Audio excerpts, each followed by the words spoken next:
artık belli bir yaşın üzerinde çok yaygın bir hastalık. Hemen hemen toplumun çoğunda horlama problemleri oluyor. Yani diş hekimliğinde biz artık horlama aparatları yapıyoruz. Ve çok basit yapılan aparatlar bunlar.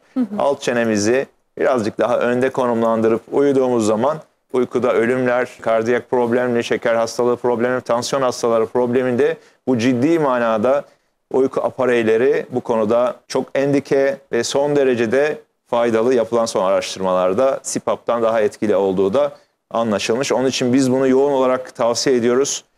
Bu uyku aparatını taktığımız zaman sabah bir kere dinç kalkıyoruz. Günümüz daha iyi geçiyor çünkü yorgun kalkmıyoruz. Nefes alamadığımız zaman sabah dayak yemiş gibi kalkıyoruz. Ama nefes aldığımız zaman vücudumuz da yenilenmiş oluyor. Şeker, kalp, tansiyon gibi hastalıkların oluşumu da azalıyor. Gülüşünüzü önemsiyoruz.